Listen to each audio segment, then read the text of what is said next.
going to read a passage where it talks about this sense of walking with God, this sense of pilgrimage even. It's in Genesis chapter 13, and if we could just have verse 17. Esther, thank you. And we'll read the whole chapter. But this is the verse in the middle of this. Well, actually, that's at the end of this chapter.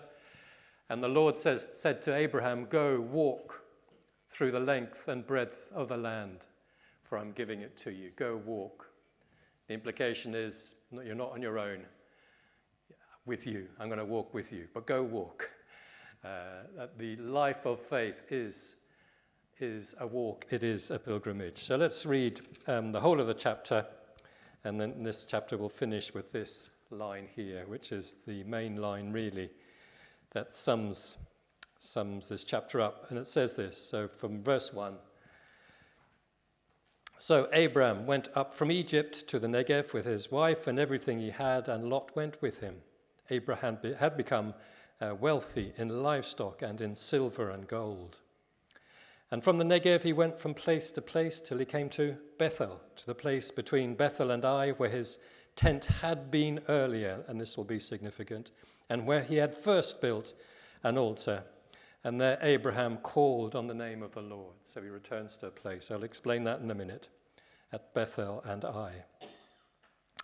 And now Lot, who was moving about with Abraham, also had flocks and herds and tents. But the land could not support them while they stayed together, for their possessions were so great they were not able to stay together.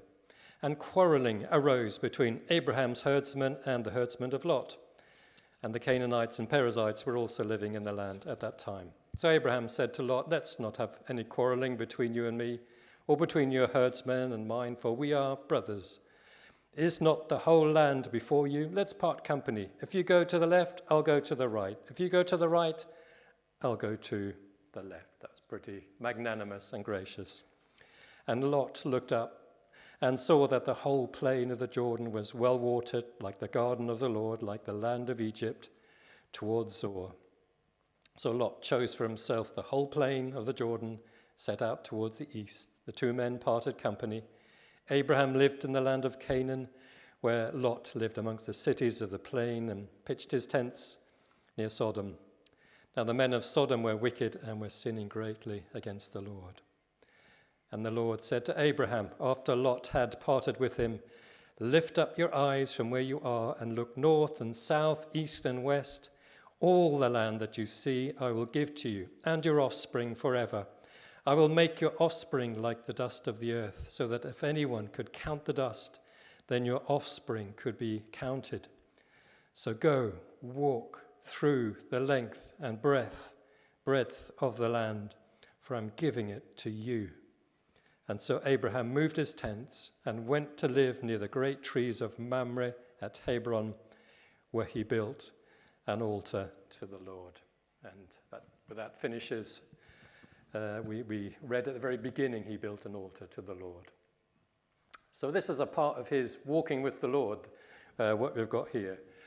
I don't know what you think about the idea of pilgrimage. It's not in my tradition. In my tradition, we would have balked against it.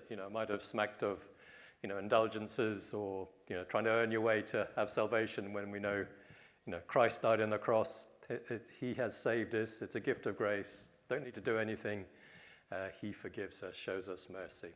So I would have balked, certainly, perhaps a few years ago, at the idea of pilgrimage in that sense, anyway. But my eyes have been opened. I think it's easy to throw away the baby with the bathwater. To go on actual pilgrimage is quite something, really. Not to earn anything, but the idea of walking with a God consciousness. That's the thing. I think that's the difference. You're walking to a place. Maybe it's a place where God has met people in the past, and so you're walking there or going there on pilgrimage because you're open to. Well, this is you're God conscious, and things could happen. You could meet someone, or unexpected things can happen, and so your spiritual antenna are open. Now, I've come to realize that's actually quite a fascinating thing to do. And I've begun to look at it, actually, because they've discovered an old pilgrimage route from Southampton to Canterbury. And when Thomas à Becket got killed in the Cathedral of Canterbury, it became a place of pilgrimage, and people from Europe would come. It was a big route that land at Southampton and walk across this whole breadth of south coast of England and get to Canterbury. And it's called the Old Way. The British Pilgrimage of Trust are trying to open this path, and some of it follows the 1066 path that we probably know quite well. So I've read a book of someone who did that, and they weren't even a Christian. Now, I find that fascinating, someone who isn't a Christian doing a pilgrimage, following a pilgrimage route. And obviously, she followed the route. But I was fascinated because when she got to the Canterbury Cathedral, she said, okay, I've got to Canterbury Cathedral. And she happened to talk to someone in the cathedral, and she said, well, she was following the old pilgrimage route, and said, one minute, please, and she waited there, and she got, it wasn't the Archbishop of Canterbury, but I think it was a bishop, I'm not sure, someone pretty high up came and said, oh, you're on a pilgrimage. Can I pray for you? Can I pray a blessing on you? And so this kind of non-Christian in the end of this pilgrimage was blown away because there was the unexpected turn that God loved her and just wanted to bless her. And I just thought that was amazing. And so I've sought to follow little bits of that old way, from, it's a broad street anyway, it comes near Ashburn and following part of the 1066 path, near here and over to Rye, at least that bit of it, with not just going for a walk, isn't that fun, nice trees, but I'm doing this with you, God, you holding my hand. And it's fascinating, really, a walk with God consciousness. Lord, open my eyes. Maybe I'll meet someone. Maybe I'll see something in nature that will speak to me. It's a whole different thing. And that is really the picture of our walk with the Lord. We can just do our business. We can walk along, and do all the things we normally do. But if our mind is open and we have a God consciousness thing, God shows up. I know he probably shows up when we're not conscious, but we're aware of it and we can receive it and meet him in it. And that's what he loves to do. We are walking with him on a pilgrimage that will take us to glory. And I think that's the story of this phase of my life. My eyes more and more open to what God might say through nature, his created things that happen. It's a walk of faith. And simply, in this passage, there are three little bits of Abraham's walk with the Lord, which I find very significant. In the previous chapter, what had happened? He'd been called on a walk, leave your country and go into a country you do not know. Well, that's a pilgrimage, isn't it? That's a walk into an unknown country, and I'm going to bless you and others with you. In fact, that all the nations will be blessed with you. So as he took that step, I'm going to walk with you, Lord. The Lord just wanted to bless him. You will be blessed in ways that you do not know, and even that you would not have imagined. And imagine Abraham took that step of faith, that walk of faith, and 3,000, 4,000, whatever years later, we are sitting in a chapel because of his faith as well. And so he responded in chapter 12, and he built an altar at Bethel and Ai. Does that ring a bell? That's the altar that we started this chapter with. So he goes on this. He starts off this journey. He builds an altar for the Lord and worships him and says, "Yes, I'm going to go." But what happened just before chapter 13? Right? He said, "Yes, I'm going to go." What happened? There was a famine. There was a crisis, and we read that he didn't ask the Lord. He didn't ask him what he should do. He got frightened. He went into Egypt because that's where he heard the food was. He went with his wife. He got afraid. "Oh, my wife's good looking. They will take her and kill me because of you. So say you're my sister, and then Pharaoh takes her into his court. And so what is that? That is not faith in the slightest. He's putting his dear one at risk. This is kind of Abraham. Yes, I'll go into the unknown, wherever you call me. He's gone right down the bottom, place of fear, and he's trying to work it all out, and he doesn't believe God's going to do it for him. So he resorts to lying and putting his wife in extreme danger. And so the Lord miraculously intervenes before much happens, and he brings Sarah back. And so we see Abraham go back. And that's where this chapter finishes. He goes back to Bethel. He goes back to Ai, where he pitches his tent, where he had built his altar before, and he worships the Lord. And that is part of our journey of faith, isn't it? Sometimes we just need to get back to the place of our first love with the Lord, that place of grace and forgiveness. That's what's happened. He has blown it. This man of faith has blown it completely. There's no other words for it. And yet, did God give up on him because he took a wrong turn, because he blew it, because he was afraid? No. He rescued him. He rescued his wife. And he brought Abraham back. Go back to the place where you built that altar and call on my name again. That speaks to me. In our journey of faith, there's a place where we can come back to. Here is a meal of bread and wine where we can find grace and we can find forgiveness and we can find a new start. That's the Lord. That's part of our journey of faith. Does anyone need that today? Just to come afresh to the table of grace and mercy and forgiveness and starting again. And Lord, I don't know where this journey is going to lead me, but Lord, I don't know. I'm just going to worship you right now. Give my life to you afresh. That's what Abraham did. That's part of the journey. That's that little kind of veil somewhere on that screen. Do you need a new start? Fresh outpouring of God's grace this morning? He is here to give that to you.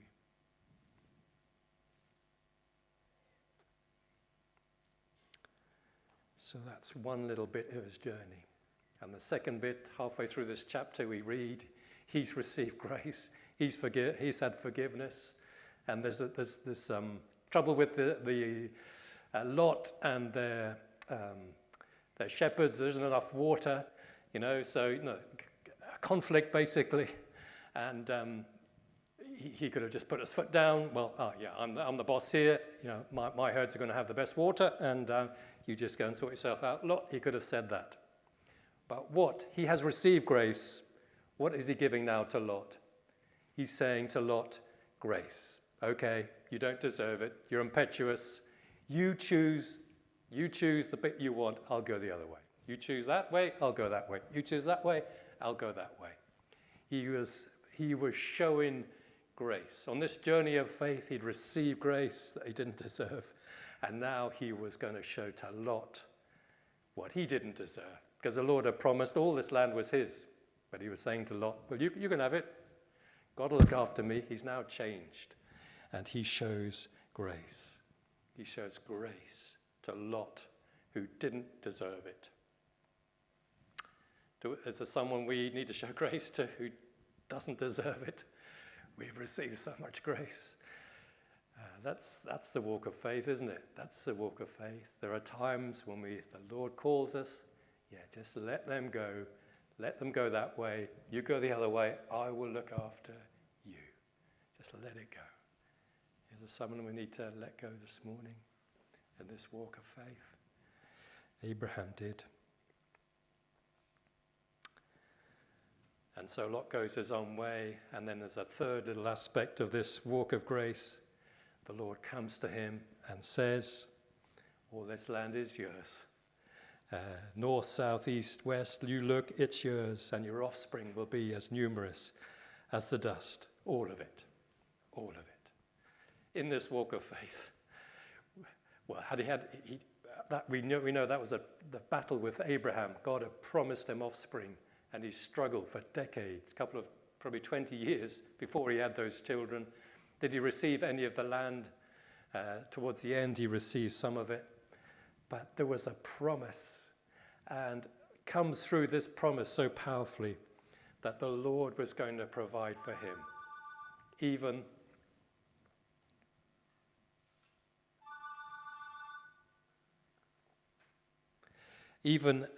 your offspring will be as numerous as the dust.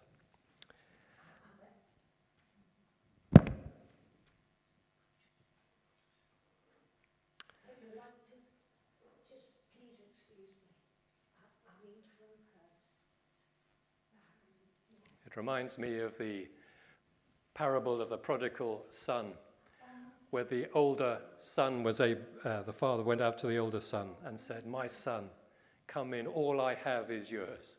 Will you not come in and enjoy this celebration of your lost son who's come?" So basically that point in Abraham's life was God saying, "I have promised and I'm going to provide. All the dust, all the cattle on 1,000 hills are mine. You have stepped out with me. You have you received grace and forgiveness. You've shown it to Lot. I am going to be with you. I'm going to fulfill my promise. I'm going to bring you to the very end, to that place of glory." So question, do you need to know that God's in control? That he's going to provide for you right to the very end? Well, he will. That's his promise. It is, and then we get to verse 17, an invitation. Go now, walk with me. I will be with you. Walk with me. An invitation to walk with God. And it's not a run. It's not a sprint. It's a gentle walk. And I think we end up getting rushed, don't we? Even when we're at work and all the stuff of life, we end up feeling rushed. And when we're not even when we don't have full-time work out there 9 to 5, life can feel frenetic, can't it, and rushed. And I just love it. Here's just a verse from a couple of lines from a Japanese theologian, Kosake Koyama. He said, "Our God is a 3-mile-an-hour God. God walks slowly with us because he is love. If he wasn't love, he would go much faster." God walks with us at the pace we can go. Isn't that lovely? It's a walk. It's not a run. It's not a sprint. And the word, you've heard the word saunter, a lovely word, yeah? It comes from the French word sant, holy, terra, holy land. It's a word they use for pilgrimage. When you go on a pilgrimage to the holy land, la sainte terre, it's sauntering, it's resting, it's not rushing. There's time to be present, there's time to be with God, and that is sauntering. It's a walk. It's not a lackadaisical, couldn't care less. It's a gentle walk with God, being open to the Lord and what he would do. This is what the message says for Matthew 11. Are you tired and worn out, burnt out on religion? Come to me. Get away with me and you'll recover your life. I'll show you how to take a real rest. Walk with me and work with me. Watch how I do it. Learn the unforced rhythms of grace. I won't lay anything heavy or ill-fitting on you. Keep company with me and you'll learn to live freely and lightly. That's what we're called to, brothers and sisters, in this walk. That's the famous verse, "Come unto me, all you who are weary and heavy laden, and I will give you rest." Walk with me. Walk with me. Do we need to slow down, open our eyes and spiritualize our hearts to be so much more aware of what God is doing in our lives? He comes in unexpected ways, like on the road to Emmaus. He comes. He warms our hearts. John, Apostle John, imprisoned on Patmos, he got a vision of the Lord with with bright, shiny eyes and faced the glory of the sun, and he bowed down and worshipped. The Lord comes to us in unexpected, difficult places. And this chapter then finishes with, so what did Abraham do? Abraham moved, he walked with his tents, went to live near the great trees of Mamre at Hebron, where he built an altar to the Lord. So he said, well, what can I do? Just going to come, just going to worship you. Mamre, that literally means seeing. It's a tree of seeing, where God saw him and he could see God being still. So, Lord, what do you want us to receive from you this morning, Lord, on this walk of faith? Do we need to just come back to that first love, to that table to receive grace and refreshment, strength to go again? Do we need to release others because you have poured out your grace into our lives?